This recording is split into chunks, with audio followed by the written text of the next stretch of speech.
సాహితీ బంధువులందరికీ నమస్కారం. ఈ వీడియో కానీ మీకు నచ్చితే లైక్ చేయండి, షేర్ చేయండి. ఇలాంటి మరిన్ని మంచి వీడియోల కోసం ఛానల్ని సబ్స్క్రైబ్ చేయండి. కథ అయ్యో శంకరం మాస్టారు.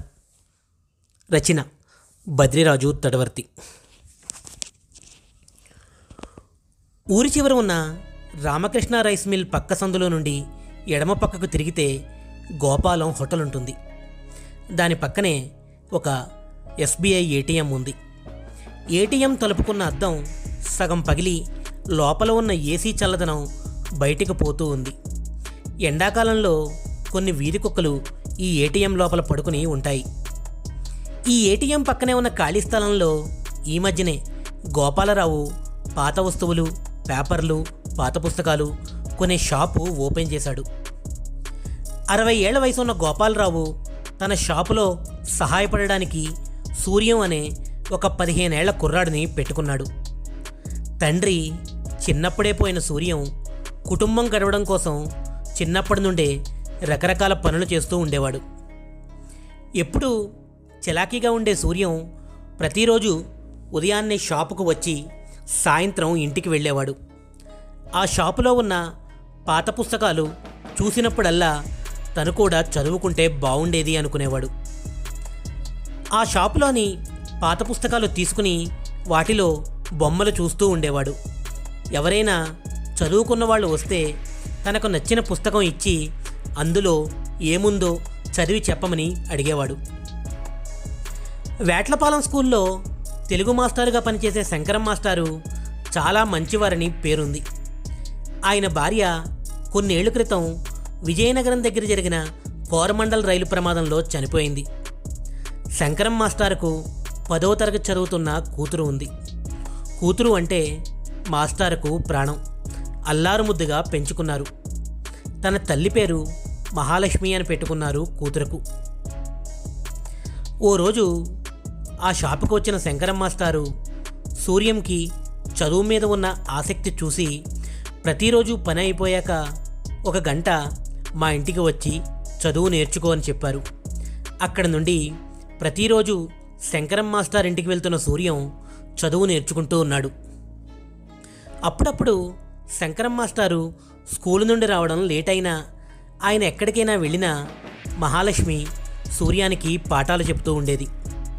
అలా రోజులు గడుస్తూనే ఉన్నాయి. నెమ్మదిగా సూర్యం చదవడం రాయడం నేర్చుకుంటూ ఉన్నాడు. ఓ రోజు శంకరం మాస్టారు దిగులుగా ఉన్నారు. ఆ తరువాత రోజు కూడా ఆయన అలాగే ఉన్నారు.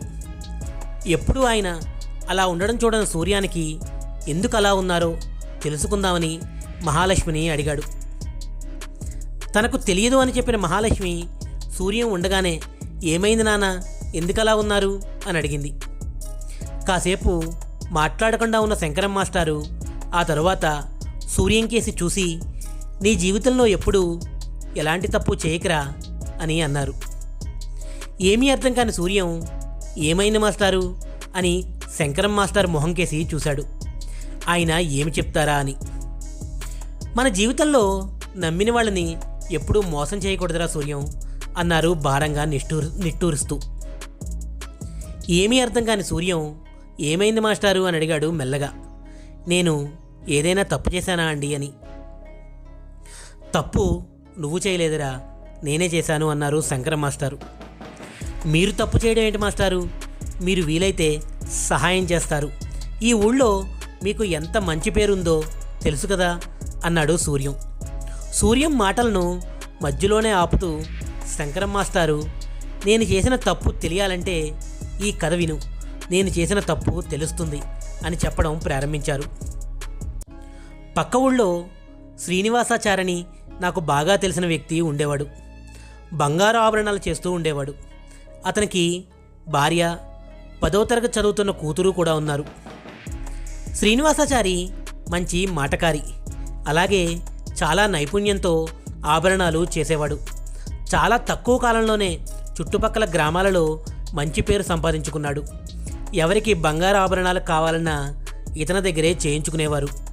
అలా కష్టపడి బాగానే సంపాదించుకున్నాడు. ఒక ఇల్లు కట్టుకుందామని కూడా అనుకున్నాడు. ఊహించినట్టుగా జరిగితే జీవితం ఎందుకు అవుతుంది? అనుకోకుండా శ్రీనివాసాచారి జబ్బుపడ్డాడు.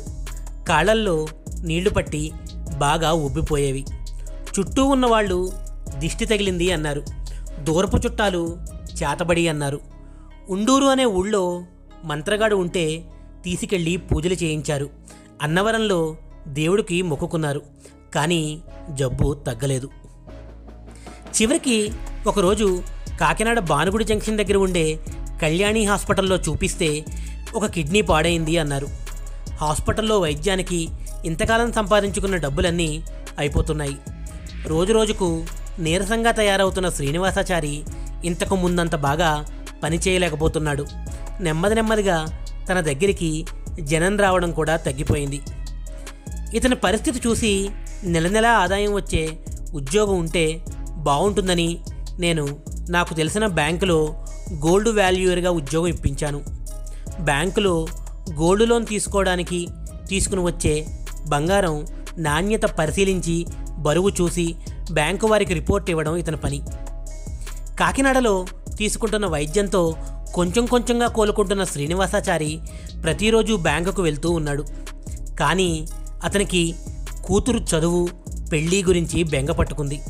తన ఆరోగ్యం పూర్తిగా పాడైపోతే కుటుంబం ఏమైపోతుందో అనే ఆలోచనలతో సతమతం అయ్యేవాడు. తన చిన్నతనంలో వడ్లమూరు అనే ఊళ్ళో రాజారావు అనే బ్యాంకు వాల్యూయర్ బ్యాంకు వాళ్లతో కలిసి దొంగ నోట్లు బ్యాంకు ద్వారా చలామణీ చేసి బాగా సంపాదించుకున్నాడని ఎక్కడో విన్నాడు. ఒక ఇల్లు పొలాలు కొని పిల్లలను విదేశాల్లో చదివించాడు అని తెలుసుకున్నాడు. తరువాత ఆ పని మానేసి మంచిగా జీవితం గడుపుతున్నాడని తెలుసుకున్నాడు. తాను కూడా అలా ఏదో ఒకటి చేస్తే కూతురి చదువు పెళ్ళి కూడా చేసేయచ్చు, తరువాత ఆ పని మానేయచ్చు అనుకున్నాడు. తనకు ఉన్న మాటకారితనంతో బ్యాంకులో పరిచయాలు పెంచుకున్న శ్రీనివాసాచారి కొంతమంది బ్యాంకు సిబ్బందితో కలిసి ఒక ప్రణాళిక సిద్ధం చేసుకున్నాడు. గోల్డ్ లోన్ తీసుకోవడానికి వచ్చే వాళ్ళ ఆభరణాలు తీసుకుని వాటి స్థానంలో నకిలీ ఆభరణాలు బ్యాంకులో ఉంచేవాడు. ఆ బంగారం తనకు తెలిసిన వాళ్ళ దగ్గర అమ్మి మిగిలిన బ్యాంకు ఉద్యోగులతో పంచుకునేవాడు. ఎవరికీ తెలియకుండా కొంతకాలం బాగానే గడిచింది. బాగా డబ్బులు వస్తూ ఉండడంతో ఒక ఇల్లు కట్టడం ప్రారంభించాడు. ఓ రోజు సడన్గా మొత్తం వ్యవహారం బయటపడింది. పై అధికారులు శ్రీనివాసాచారి మొత్తం సొమ్ము ఒకేసారి కట్టాలి అని ఆదేశాలిచ్చారు. మిగిలిన ఉద్యోగులు మాకేమీ తెలియదని పక్కకు తప్పుకున్నారు. ఒకేసారి అంత సొమ్ము కట్టడం ఎలాగో తెలియక ఆ విషయం బయటకు వస్తే ఊళ్ళో కూడా పరువు పోతుందని, అప్పుడు కూతురు పెళ్లి కూడా అవ్వదు అని భయపడి రాత్రికి రాత్రే కుటుంబంతో ఎక్కడికో వెళ్ళిపోయాడు. శ్రీనివాసాచారిని బ్యాంకులో ఉద్యోగంలో పెట్టించినందుకు ఇప్పుడు నా మీద కేసు పెట్టి ఆ డబ్బులు ఇప్పుడు నన్ను కట్టమంటున్నారు అంటూ చెప్పడం ఆపారు శంకరం మాస్టారు. ఇదంతా విన్న సూర్యం, అయ్యో శంకరం మాస్టర్ చేయని తప్పుకు ఈ శిక్ష ఏంటి అని బాధపడుతూ కన్నీళ్లు పెట్టుకున్నాడు. కొన్ని రోజుల తర్వాత శంకరం మాస్టారు ఏదోలా ఆ డబ్బు కట్టి కేసుల నుండి బయటపడ్డారు. ఇదంతా చూసిన సూర్యం జీవితంలో కొత్త పాఠాలు నేర్చుకున్నాడు. పుస్తకాలలో కన్నా నిజ జీవితంలోనే ఎన్నెన్నో పాఠాలు నేర్చుకోవచ్చని తెలుసుకున్నాడు. ఈ వీడియో కానీ మీకు నచ్చితే లైక్ చేయండి, షేర్ చేయండి. ఈ వీడియోపై మీ విలువైన అభిప్రాయాల్ని కామెంట్ చేయండి. ఇలాంటి మరిన్ని మంచి కథల కోసం ఛానల్ని సబ్స్క్రైబ్ చేసుకోండి. మరో మంచి వీడియోతో